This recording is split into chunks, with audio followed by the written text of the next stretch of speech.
I walked into that hospital thinking I was going for a routine checkup. I had no idea my daughter had already decided what to do with my house. Let me back up. My name is not important. What matters is that I am 67 years old. I live in a 2-story house in Oakville, Ontario, that I bought with my late wife 31 years ago, and until 8 months ago I believed my daughter loved me. Not perfectly, not without complications, but genuinely, the way a child loves a parent who worked double shifts, who never missed a school concert, who drove through February ice storms to be at every single thing that mattered to her. Her name is Simone. She is 38 years old. She has her mother's eyes, and it turns out none of her mother's conscience. My wife, Rose, passed 4 years ago. Pancreatic cancer. 6 weeks from diagnosis to the end. I do not talk about it much because there is nothing to say that captures what it actually was. You just have to live through something like that, and then you spend the rest of your life carrying it quietly. Simone took it hard too, or I thought she did. She came home from Vancouver, stayed 3 weeks, helped me clear out the closets, cried with me over old photographs. I thought grief had brought us closer. What it actually did, I think now, was show her what I had. Rose and I were careful people. We did not spend extravagantly. We saved. We paid off the mortgage in 22 years. We contributed to our RRSPs every year. Without fail, we never carried a balance on the credit card. When Rose died, she left behind a small life insurance policy, some savings, and the house. The house, by then, was worth just under $1.5 million. Oakville is not cheap. It never was, and it only got worse. Simone knew all of this. She had power of attorney over my finances, which I gave her willingly after Rose died because I was not in a good state, and I trusted her completely. That was the first thing she had. Her husband, Conrad, is a quiet man. Quiet in the way that means you never quite know what he is thinking. He works in commercial real estate.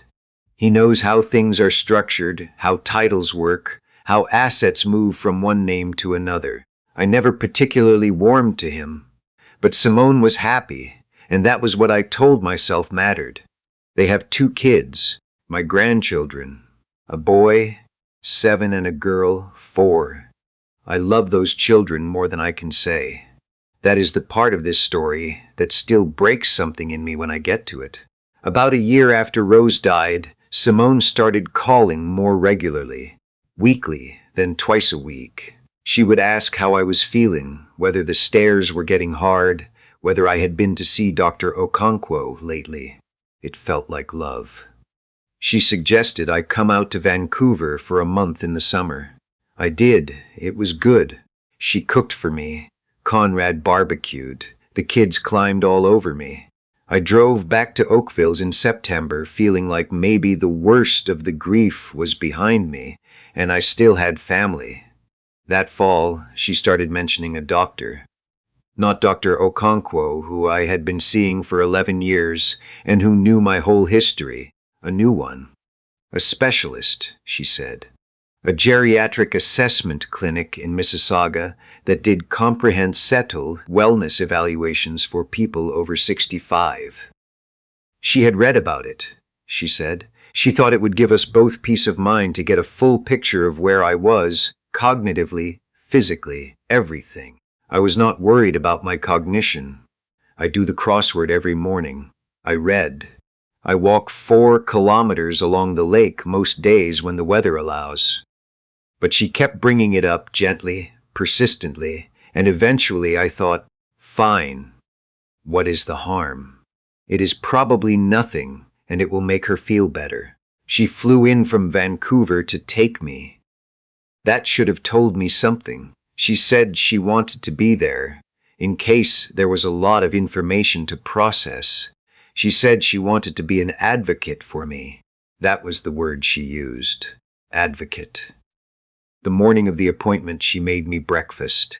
Scrambled eggs, toast, orange juice. We talked about the grandchildren. She showed me videos on her phone of the little one doing something funny in the backyard. I remember feeling grateful. I remember thinking that Rose would have been glad to see us like that, easy with each other, laughing over eggs in the kitchen of the house where Simone grew up. Conrad had sent flowers to the house the day before. Just a small arrangement. Lilies, which had been Rose's favorite. I thought it was a kind gesture. I put them on the kitchen table. The clinic was on Hurontario Street, a low-glass building that looked like every other medical office building in that corridor. We checked in. A woman at the front desk smiled and handed me a clipboard. Simone sat beside me in the waiting room, scrolling on her phone. Normal. Ordinary. Nothing that should have made the hair on my arms stand up. But something did feel slightly off. I could not have told you what. Maybe it was that Simone had already filled in some of the forms before we arrived. She said she had done it online, that it saved time. Maybe it was the way the receptionist looked at her briefly when we walked in. Like they had spoken before, like there was something already established between them. I told myself I was being paranoid. They called my name. A nurse led me down a hallway. I expected Simone to come with me, but the nurse said the initial intake was one-on-one, that Simone could join later for the summary portion. Simone nodded. She squeezed my hand. She said she would be right here. The nurse, whose name tag said Beverly, took my blood pressure, asked me standard questions, typed notes into a tablet. Then she said the doctor would be in shortly and left me alone in the examination room. The doctor who came in was not the one whose name was on the clinic's website. I had looked it up. The doctor on the website was a woman in her 50s named something with a K. The man who walked into my room was younger, maybe early 40s, with wire-rimmed glasses and a lanyard that identified him as Dr. Harpreet Sandhu. He introduced himself, shook my hand, sat down. Then he did something I did not expect. He looked at the door. He looked back at me, and he said very quietly, "I need to ask you something, and I need you to stay calm." I said, "All right." He said, "Do you know what you're here to sign today?" I told him I was not here to sign anything. I was here for a wellness evaluation. He set down his pen. He said, "There are documents in the file your daughter submitted with your intake forms. A capacity assessment request and a personal directive amendment. If the assessment finds no concerns, the directive change would go through automatically." "Do you know what's in the directive?" I said I did not. I said I had a power of attorney document that Simone and I had set up after my wife died. I said I had not changed anything since then. He nodded slowly. He said, "The amendment requests a transfer of decision-making authority over your primary residence and financial accounts to your daughter, effective immediately upon signing, with the clause that you would no longer need to co-sign property transactions." I sat with that for a moment. The words came in clear enough, but they did not make sense the way they should have. I kept looking for the version where it was a misunderstanding. I said, "She already has power of attorney." He said, "Not over the property. Not yet." The room was very quiet. The heat was running somewhere behind the wall, and I could hear it ticking. I said, "She brought me here for this." He did not answer that directly. He said he had concerns about the intake documentation, that some of what was in my file did not align with what he was seeing in front of him, and that he had a professional obligation to speak with me privately before proceeding. He said he could not tell me everything, but he wanted me to know what I was walking into. I asked him why he was telling me this. He said, "Because my mother is 64 years old, and she lives alone in Brampton. That's all I'll say." I want to be honest about what happened next inside me. It was not anger, not at first. The first thing was something closer to a door closing, a soft, final sound, like something that had been open for a long time just quietly shut. I asked him what I should do. He said I should not sign anything today. He said I should tell them the appointment ran long and I was tired, and I wanted to reschedule the summary portion.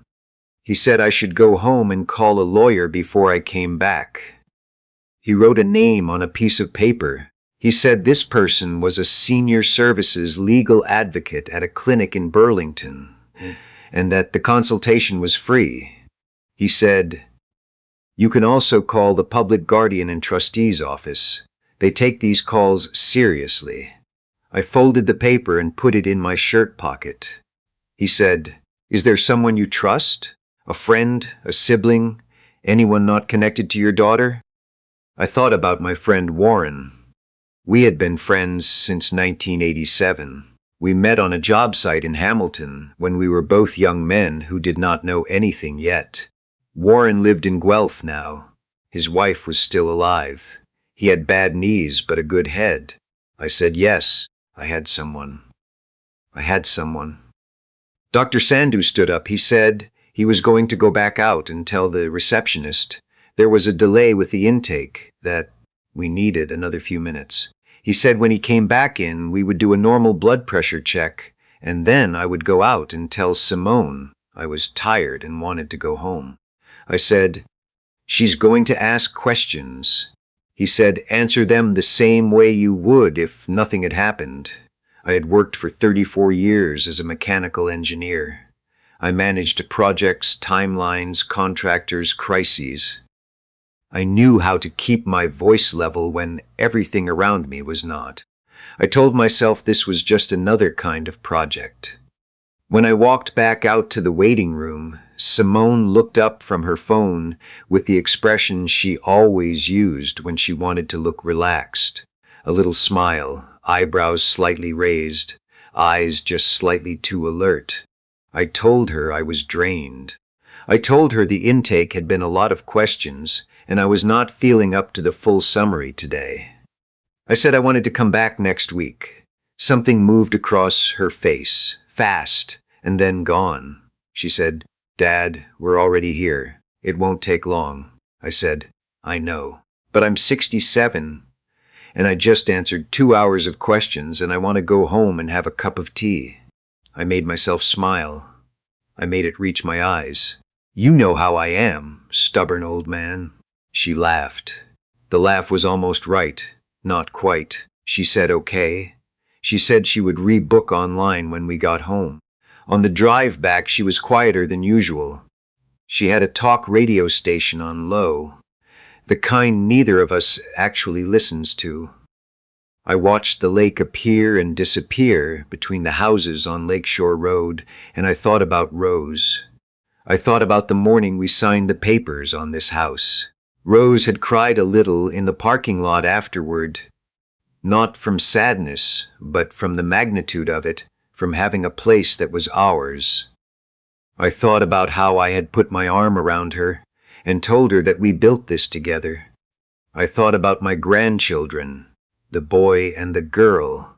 I thought about what it meant that they were Conrad's children too, that whatever their parents had planned, they were not responsible for any of it, that they were just small people who did not know. That thought was the hardest one. It still is. That evening, Simone made dinner, pasta, from a recipe she said was one of Rose's. We ate together, and she talked about the grandchildren's school, about Conrad's work trip to Calgary, about a renovation she was considering for their kitchen. I listened. I asked questions. I acted like a father having dinner with his daughter. I was very tired. After she went to bed, I went to the kitchen and called Warren from the landline.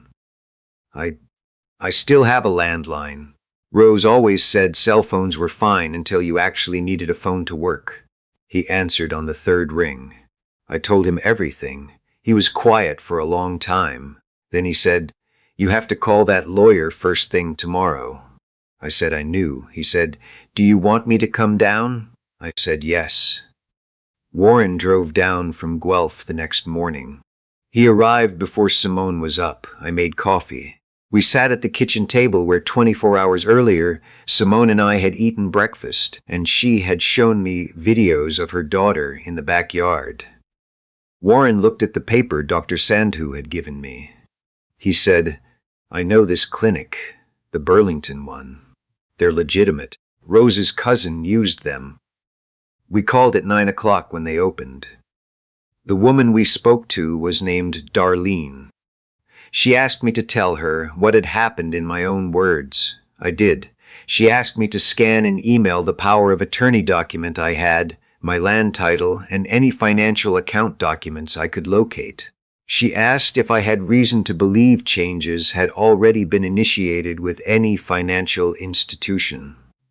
I said I did not know. She said, log into your accounts today if you can. If you see anything unfamiliar, screenshot it and don't click on anything. Call us back. Warren sat with me while I went through everything. My bank accounts looked normal. My investment accounts looked normal. But when I logged into the online portal for the title insurance I had on the house, there was a pending request I did not recognize.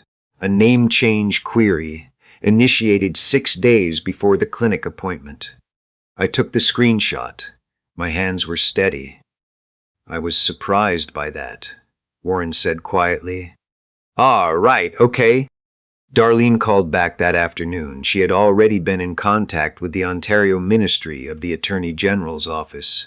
She told me not to discuss anything with Simone until I had been seen by the legal advocate in person. She gave me an appointment for 2 days later. She said, is there anywhere you can stay in the meantime? I'd prefer you not be alone in the house with your daughter right now. My neighbor Philippa had been my friend for 15 years. She was 71, sharp, retired from teaching at Sheridan College. She had a spare room, and she did not ask many questions, which was exactly what I needed. I told Simone that I was going to Philippa's for a couple of days, because I did not want to keep her from getting back to Vancouver. I said I knew she had things to get back to. I said I was fine, I just needed rest. Simone looked at me for a long moment. Then she said, okay, Dad, call me when you get there. I said I would. I did not sleep much those 2 nights at Philippa's. I lay in the spare room that still smelled faintly of the cedar chest by the window, and I tried to put together a timeline. When had this started? How long had it been planned? Whether Conrad had initiated it or Simone had. Whether it even mattered. I thought about the lilies he had sent. Lilies were Rose's favorite flower. He knew that. I kept coming back to that detail, and I could not decide whether it was a coincidence or whether it was something else. Something colder. Something meant to keep me softened. The legal advocate was a man named Theodore, which I mention only because he told me he went by Theo, and then spent 2 hours being the most methodical, precise, and quietly formidable person I had encountered in years.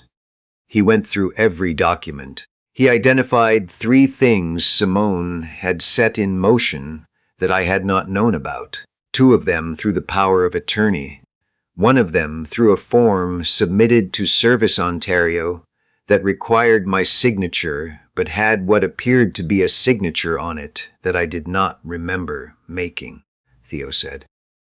If this signature was not made by you, that's fraud.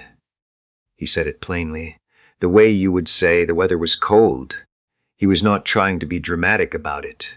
He was just telling me what it was. He referred me to the Ontario Provincial Police Financial Crimes Unit and to a lawyer who specialized in elder law. He helped me initiate an emergency revocation of the power of attorney that same afternoon. It took 90 minutes and cost me nothing because the clinic was subsidized through a provincial program I had not known existed. He also helped me contact my bank to flag the accounts and my title insurance provider to block the pending request. By the time I left his office, it was 4:30, and the sun was already going down the way it does in November in Ontario. Fast and without ceremony. I sat in my car in the parking lot for a while. I thought about the morning Simone was born. I had been 29 years old. Rose had been in labor for 11 hours, and I had been absolutely useless the whole time, hovering and apologizing, and being sent out of the room twice. When they finally put Simone in my arms, I had been so frightened of dropping her that I held her too tight, and she made a small sound of protest. Rose, exhausted, had laughed from the bed. I thought about driving Simone to her first day of kindergarten and having to pull over twice on the way home because I could not see properly. I thought about the father-daughter dance at her grade 8 graduation, which she had organized, and how she had been very businesslike about it during rehearsal, and then cried a little during the actual dance when no one was looking, or so she thought. I thought about what it meant that the same person who had cried during that dance had also submitted paperwork to take my house. I did not have an answer for that. I still do not. I called Simone from the parking lot. She answered right away. I told her I needed to speak with her. I told her that I knew what the clinic appointment had been for. I told her I knew about the power of attorney filings and the title query, and the document with the signature that was not mine. There was a silence. Then she said, "Dad." I said, "I don't want to hear an explanation right now. I want you to know that I know, and I want you to understand that I have already spoken to a lawyer and the police financial unit has been notified." Another silence. Longer. She said quietly, "Conrad said you'd never find out." That was all she said. I sat with that sentence for a moment. Conrad said you'd never find out. Not, "I'm so sorry." Not, "I don't know what I was thinking." Just, he thought I wouldn't know. I said, "I want you to go back to Vancouver. I want you to talk to your husband. I want both of you to get proper legal advice because you are going to need it." She started crying. Real tears, I think. The kind that are also about fear. I know what Simone sounds like when she cries, and that was what it sounded like. I said, "I love you. I will always love you. But I am not the same person I was the day your mother died, and I need you to understand that." I ended the call. The investigation took several months. Conrad, it emerged, had been the one to research how to structure everything. He had connections in real estate law, and he had used them, or tried to. Simone had gone along with it, whether from conviction or from weakness or from something she told herself was practicality, I cannot say. Maybe she told herself I was getting old, and someone should be managing things, and this was just getting ahead of it. People are very good at telling themselves a version of events they can live with. The signature on the Service Ontario document was ruled fraudulent. Conrad faced charges. Simone cooperated with the investigation, which is the only reason she did not face charges herself. The power of attorney was fully revoked. The title of my house is in my name, where it always was. I have not had a real conversation with Simone since that phone call in the parking lot. She has sent 2 letters. I have read them both. I have not replied yet. I do not know if I will. I am not there yet, and I am not going to rush myself to get there for anyone else's comfort. My grandchildren are in Vancouver with their mother. I think about them constantly. I have sent birthday cards, Christmas cards. The little one drew me a picture of what I think is a dog and mailed it with Simone's return address, which I choose to read as Simone allowing it.